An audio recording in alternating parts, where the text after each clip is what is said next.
Welcome to the High Achievers Quest podcast, where we host extraordinary individuals who are disrupting and transforming the way we do business and the way we lead ourselves and others. Now, our today's guest will be of great interest to all of our listeners who are looking to grow their businesses internationally and expand globally. Now, Zain Ali is a co-founder and a CEO of Centuro Global, a company that helps businesses expand globally through their online platform that helps you connect with local experts in over 100 countries in the world, and they offer legal advice every step of the way. Now, all the way from London, UK, please help me welcome Zain Ali. Zain, welcome. Hi, Andrea. Thank you for having me. How's it going? It's lovely to have you. Thank you so much for taking the time. Now, Zain, we're going to cut straight to the chase. And I would love to kind of have our audience to get to know you a little bit before we dive into international expansion and legal matters that are your forte. And so if we start with an icebreaker question, what is Zain absolutely obsessed with? It's a good question. Probably a lot of things, but I think number one, I don't know if this is the right answer, but I love traveling. It's literally one of the best things for me. So I've been to over 50 countries. I've been to pretty much every continent except for Antarctica. It's not really on my list, to be honest. I don't really like the cold. But yeah, I think just experiencing different cultures, cuisines, histories, meeting new people. I think for me, that's just brilliant. So experiencing new cultures is what I'm mostly obsessed with. Oh, you and me both. I love that answer. And so I know that you're also very good at what you do. And a part of your obsession in the last 2.5 to 3 years has been this business baby, if I can call it that way, that you've been growing with this fantastic background or concept behind it, right? So you're the CEO of Centuro Global. And can you tell us a little bit more about what the business does? What's the vision of the company, especially now when everything's going completely digital? And Yeah. if you can talk a little bit about the value that you guys bring to your clients. Sure. So we kind of help companies go global. So our whole ethos is about easing the international expansion process. And I think you've kind of touched on it there. I mean, everything is now going digital. And the past year particularly has been quite difficult given the pandemic and travel restrictions. And what we're trying to do is just to make lives easier for people. So when it comes to international expansion, there's so many things to think about. So, how do I enter a market? Do I need to set up a company? How do I move staff? What are the local laws, immigration? How do I open up a bank account? There's so many different things, office space, it's endless. And at the moment, there's no single solution, single place where somebody can go to get everything. So, you have to kind of appoint different advisors in different areas. It's a fragmented process. Things can get lost, keeping track of it. So much research needs to be done. So what our vision is to simplify that, provide a one single solution where everyone can come to find all of their answers, all of their strategy, and not have to stress. So we want to save people time, money, and ensure quality service wherever you're looking to expand to in the world. Well, that's a fantastic concept. I really love the fact that as you're describing that, it sounds to me that you are creating an ecosystem, right? A place that is willing to collaborate, give, take, learn from one another, right? And kind of enhance the value that your clients get. Now, when we first spoke, you also mentioned that your business is developing this platform that will allow you to combine everything that you've just mentioned into one central point of access and value for your clients, which is an online platform that helps businesses match or find local experts in over 100 countries, right? And so if I'm a business based in Middle or Central Europe and I want to expand across the pond, I guess you can connect me with some certified, verified local experts who will help me connect with either an accountant or a lawyer, and I guess people who will know everything that needs to be known about their laws and the rest. So can you talk to me about how does that process work, right? Because I really would like us to present what's the verifying process. For example, if someone we have an international audience on this podcast. What if there's a provider who thinks, Zain, this is a great idea. I would love to join your platform. How do I do that? How do I qualify? Can you Yeah. take us through the process? Sure. So we are in a marketplace. So like you said, there is a whole verification process. We're selective with the various, providers, experts we bring on board. And typically, I mean, there's not a one size fits all solution. So we don't like to be rigid with this is the only kind of fit that we're looking for. But essentially what we look for is boutique firms. So firms that are kind of within their region, they deal with international clients as well as local clients, but they're not so big that they've lost that personal touch. We want to work with people, who really take care of their clients. And for them, by joining a network like ours, they get that international reach without necessarily being a huge firm. And we want to compete with those bigger firms. So I think that's one of the things we look for. And then, as you mentioned, we are building an ecosystem. It is a community. So we're looking for people who are willing to be engaged, willing to participate in the community, willing to give, because the more everybody gives, the more everybody receives. And we really also want to disrupt the way that professional services are consumed. We really want everyone to think about the client. How can we make the process simpler, easier for them, deliver real high quality? So we're looking for partners or experts who are willing to come on this journey with us to disrupt that space and do something different, maybe have some entrepreneurial spirit about them as well. Yeah. Fantastic. Do tell, what about the flip side, the opposite side? So I know that we're talking about companies, businesses that are only looking to flirt with international markets and expand.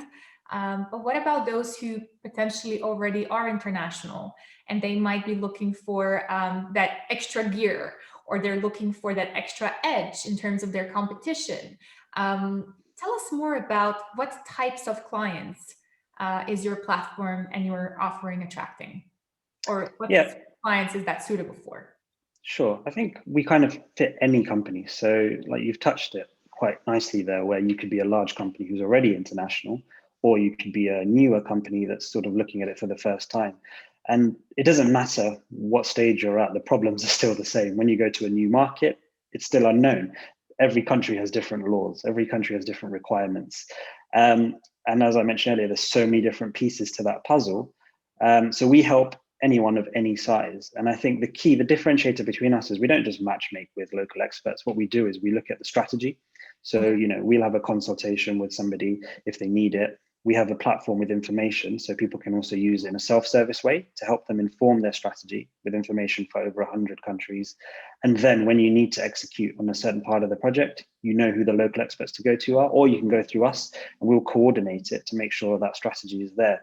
So yeah, I think it works for both the larger companies and the sort of smaller ones who are scaling for the first time. Okay. Now let's dive a little bit deeper if we can. I'm really keen on the practicality of this because obviously working with international businesses myself, I still would love us to learn from certain challenges or certain very common situations, maybe mistakes that are made when expanding globally, especially right now, right? There's a lot of regulations, there's a lot of tax rules and all the rest that one has to meet.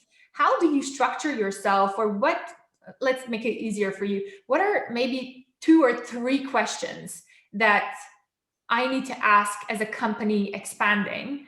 And I really need to make sure I get those 3 questions answered by professionals like yourselves to avoid or to prevent certain catastrophes potentially. Sure. Yeah. I think the main thing is it really comes down to planning. So from a question point of view, I think one question would be, have you got a vision to be in wherever you're scaling to for the long run? Is this a long-term project, or are you just going in for a specific reason for a small project? I think that's a very important question. Another important question would be, how soon do you want to enter that market? I think those 2 actually are the starting point, and that will then inform how we kind of go about the rest of it. So when you know what your goals are, what your objectives are, everything else fits in. So to give you a kind of a practical example, we had a client once who they wanted to set up in the States, in the US. They had plans. They thought, in 3 months or so, we'll set up an entity. And they'd actually already sent a member of staff over to New York on an ESTA, on the sort of tourist visa. And they were kind of, putting the feelers out there, testing the market, starting a few things. And they said to us, oh, we just want to test the market out for a few months. Is this fine on an ESTA? And well, the answer is no, that's a tourist visa. If you're going out there and you're starting some of the business, you're putting the feelers out, you're meeting with clients, you're doing this. And a lot of what they were doing was through online marketing. So they had an online digital presence. Then when further down the line, if they did apply for a business visa, set up the entity, it'd be discovered what they'd been doing previously, and that would invalidate the whole thing. And they wouldn't even be allowed to set up. It would kind of cost the whole business altogether. So I think when you know what your objectives are, what do you want to achieve in the short term? What do you want to achieve in the long term? You can then map out all the different options and then look at what you need to do today in the right way, rather than in a rushed way. You think, okay, here's an easy way of doing something. I can just fly out there. I can do this. I can do that. Everything you do can impact other parts of the process of expanding internationally because there are so many moving parts. So I think getting that strategy sorted from day one is key. And actually, that reminds me of another example. So we had a corporate client, so this is a larger company. They'd won a tender to deliver a project in Ghana. So this was a shorter term project rather than long-term presence. But in order to do that, they actually had to set up an entity. So they'd gone to another firm, one of the big four consultancy firms, to set up the entity in Ghana. They then came to us later on in the process, several months down the line, and said, okay, the project's due to start. We've got an entity. We now need to move our staff over to deliver on that project because they already had employees who were, trained up to deliver this work. So we looked at everything, but Ghana, like pretty much every other country, has multiple entity types you can set up. And the entity type they had created didn't allow them to bring over expats. It required them to hire locally. So they got it wrong. They had to undo all that work, but the project was due to start. If they couldn't get the staff over to start the project, they'd lose the tender. So we got involved. We worked with one of our local partners in Ghana, and we managed to get special dispensation from the government to allow them to bring those staff members over to start the project, whilst we created the right entity to deliver on it. And I think the reason this went wrong was because they didn't speak to their advisors, the other firm, initially, clearly enough. But also that firm clearly didn't ask the right questions, because if they'd known what the overall objectives were, what the long-term goals were, this wouldn't have happened. So if you get everything right from the beginning, you'll save yourselves time, money, and ensure you can kind of do things in the right way. I bet. I mean, that example raised my heartbeat a little bit, let alone what that must have done for the owners of the business looking to obviously deliver on the project and not being able to. Well, that's really useful information. I would love to hear maybe a little bit more about, you were talking about examples of what could go wrong.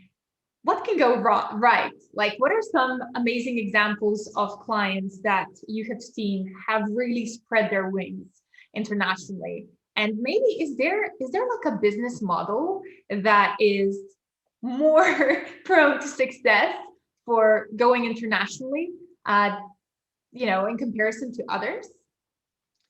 Yeah, I don't think there's one model that every company can follow. I think that's actually a key part of going global. As in, you can always look to other companies for inspiration, but you shouldn't kind of copy because it won't necessarily apply to you. So, I mean, it completely depends on your sector, your industry, on, again, your goals within a region. But, if you look at well-known corporate names, for example, if you look at Uber, they're an example of what can go really well and also what can go really wrong. So they scaled at such a rapid rate. They were pretty much opening up in a new city in the world every month at one point. And that's because they'd created their plan. They had a playbook. They were like, we're going to go into a region. We're going to do some guerrilla marketing. We're going to kind of, under the covers, find drivers, recruit drivers from other taxi companies. We're going to kind of put marketing feelers out there, offer people free rides. And then we'll set up an entity if we need to. Then we will do X, Y, Z. And they literally just replicated this model everywhere they went. And it worked so well, and they grew so fast. But the downside was, because they copy and pasted everywhere they went and moved so quickly, they weren't actually able to adapt to local laws.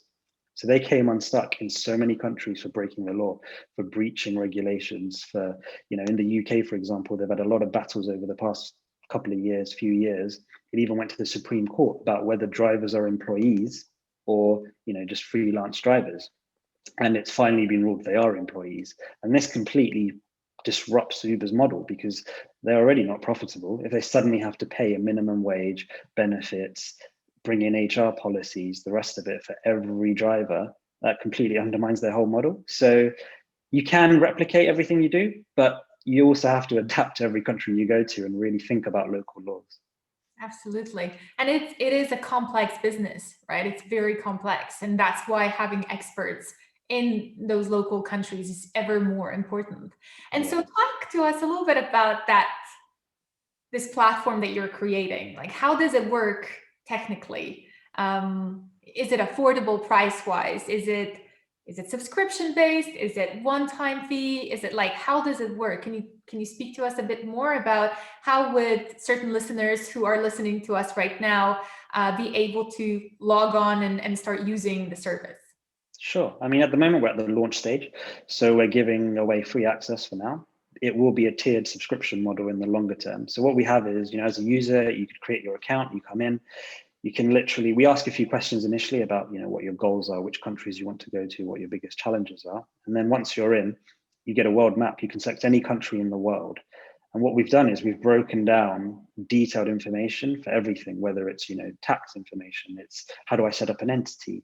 What are local laws I need to think about? How do I open a bank account? How long will it take me? What documents do I need to apply for certain things? There's a lot of detailed information for all these countries. So you can come in, you can use that to prepare your strategy, and it's all vetted information. So we get all of our experts in every jurisdiction to update the information regularly. So you can trust it rather than going on Google and going on 20 different websites, finding conflicting information. So that's one of the elements we have. And then for each section, again, like we've discussed before, there are recommended experts. And then we can also help with the strategy. Longer term, we've got a lot more features in the pipeline, like for you to be able to manage your project, for you to be able to kind of appoint experts, track everything on the system. So when we bring in the newer features, we'll also introduce our kind of subscription model. But for now, we're open. So if anybody wants to kind of use the platform, we're bringing people on for free. How exciting. I'll make sure that I post a link beneath this video. So just share it with me Sure. you can, but that's all very exciting, right? And I love the fact that you're going to create a bit of a productivity tool within the tool to really make it a one-stop shop. Fantastic. Now, you touched on this earlier. You were saying that in the example of Uber, how they're a great example, but they're also an example of what could go wrong. I always do love to touch on business mindset though, and the leader's mindset behind it. Now, as we said, expanding internationally is a beast on its own. What would you say from your experience? Personal experience, obviously running an international business, but also an experience from your clients that you deal with. What are maybe 2 or 3 traits of a leader or a business owner that are very welcomed when expanding internationally? Okay, it's a good question. 2 or 3 traits. I think one of them is to be adaptable. So when you're kind of running an international business, you're kind of managing team members or dealing with people in multiple countries, you have to be able to adapt. Anything can go wrong. New developments come up pretty much every hour, if not every day. And you kind of have to be able to roll with that and think, okay, how do we make this work? Or is this a good thing? Actually, we had our mind fixed on doing things this way, but actually that sounds better. Should we pivot? And then also knowing when not to pivot and think, actually, no, we need to stick to our original plan. So adaptable is one trait. I think the other one is also with an international business or even a national business, I think you need to be culturally aware. So within your own organization, even if you're in one country, you need to understand the needs of different personalities, people from different backgrounds. And that's kind of enhanced even more when it is an international business because you've got people from all over the world and people do things in different ways and will take things in different ways. So I think being able to manage people in that way is also important. And, just for yourself to be empathetic and respectful. And then a third trait I would say is to be determined because it's always going to be challenging. There's always going to be things thrown at you. And the key is to not be overwhelmed and to just keep going. I love it. Thank you for sharing that. Now, I do know, Zain, that you are a multitasker yourself. You need to be all of everything and all that you've just described, because of the nature of your job and what your business does, can you tell us about personally, how do you manage balancing your work life, where you have to, juggle with so many time zones and so many countries and different cases, and also your personal life? What are your secrets? Well, I think I'm quite guilty of being bad at juggling those things, but I think the key is to be organized. So, I mean, there are occasions where, I know I need to do certain things that are not work related, or, allocating certain time where I know that I'm just going to avoid any work calls between these hours. Or I know one of my colleagues, what he does is he says no calls Monday and Friday, international calls. Tuesday, Wednesday, Thursday, you book in whatever you need to do, but you dedicate Monday and Thursday to other areas of work. So I think organization is key. One of the things I do, this might be a weird tip, but on Outlook, for example, I've created 3 folders. One is called action, one's called read. I can't actually remember what the third one's called.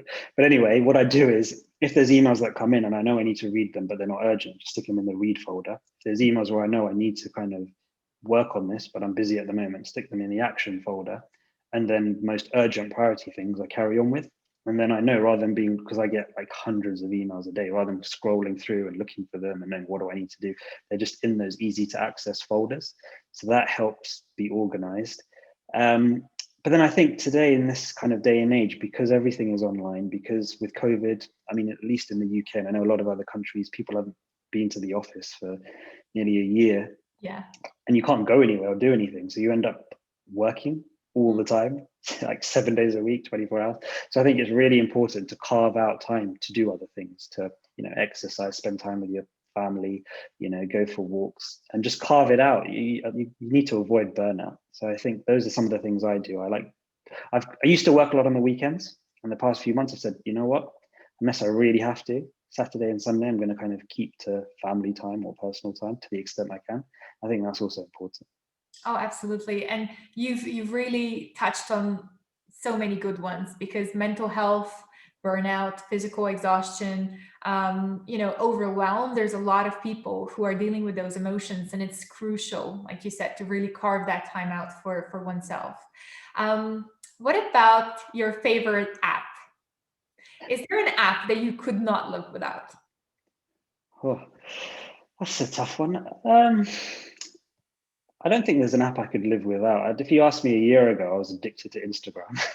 Okay. But I don't know if that was linked to traveling. So every time I go anywhere, I quite like photography, but I've never owned an actual camera. So any professional photographers are probably cringing. But for using my smartphone, I love taking photos, different scenery, editing them. So I was quite addicted to Instagram for a long time. But sadly, I've not been anywhere for 12 months and I've not really taken any pictures at home. I guess WhatsApp. Just communicating with people is important. I probably use that the most if you look at my phone usage. Got it. What about productivity tools? You said that you're installing something similar to the platform you're developing. Is there a productivity tool that you are relying upon, either by yourself or with your team? So we use a few tools to kind of track what everybody's doing. So we use HubSpot, for example, to track kind of the sales process. That's a good one for sort of saying who everyone's targeting, what stage of the life cycle they're at. We all use Microsoft Teams to kind of communicate. From a productivity perspective, I guess that doesn't help too much. What other tools do we use? I think they're the kind of HubSpot's the main one for tracking productivity. Great. What about for our listeners who like to either sit down and read or listen to books? Do you have your favorite business book that you've recently read that you would highly recommend to anyone looking to either expand or just do better in business? Yeah, there's a lot of great business books out there. Recently, I read Shoe Dog, which is the memoir of the founder of Nike, Phil Knight, which was an amazing book. So he just kind of tells his story from day one. And when you think of Nike as a brand, before I read the book, I just kind of, it's an iconic brand. You just see it, you think of the adverts, you think of the clothes or the football boots or whatever, the various products. But when I read the book and how it shows he started it off by himself, essentially in his bedroom, he had the idea.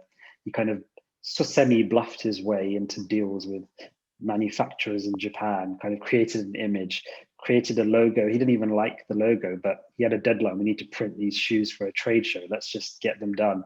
And he borrowed lots and lots of money and was always kind of up against the finances. Am I even going to make it? Am I going to go bankrupt? And all the lows of, hiring people and clashing with staff members and things like that. And I don't know, all the different challenges he had. And for me, it was just really inspiring because it made a global brand feel so much more relatable. And it showed you how even the big businesses start off as just a small idea, one person, two people, three people. And through a lot of hard work, determination, luck, just knowing when, people say luck, but you almost create your own luck because by not giving up, you create those opportunities by being ready to take those opportunities when they do arise. And then I think the other skill is knowing when to give up, whether it's a small part of what you're doing. Actually, there's no point continuing with that. And I think Shoe Dog really kind of encapsulates all of those things. So it's definitely an inspirational book. That's great. Thanks for sharing that. That's definitely going on my book list. Now, before we wrap up, Zain, do tell us, where can people find you? You can find me on LinkedIn. So just search Zain Ali, probably Centuro Global, since it's a fairly common name. I think that's the main place to find me, or on our website, centuroglobal.com. Great. I'll link everything below this video. And obviously for those listening on our podcast, I'll link that as well. Could you, for the final question that I have for you today, what is the one advice that you would give to a younger self just starting in business? I think what I would say is to just go for it and not to worry about what other people think. Because I think that's what a lot of people struggle with, is kind of judgment from others. So I think when you're first starting out, you think, okay, you might not necessarily know what you're doing, because running a business, you literally have to do everything. You might be an expert in your field, you might be an expert in the thing you're focusing on, but then suddenly you need to worry about marketing, you need to worry about accounts, you need to worry about potentially managing staff for the first time. As a business owner, you need to worry about so many different things. And I think the key is to not be overwhelmed and just think, I can do this. Or if you want to try something with marketing, for example, if you want to create videos, you want to put videos on social media, maybe you want to start a podcast. People often think, oh no, I don't want to do that because people are going to be judgmental, or they're gonna, I don't know if I can do it very well. You just have to do it. Everyone starts somewhere, and the more you do it, the better you get. So I think the number one piece of advice is to not be reticent, because I think over time you become stronger, you develop thicker skin when you're running a business.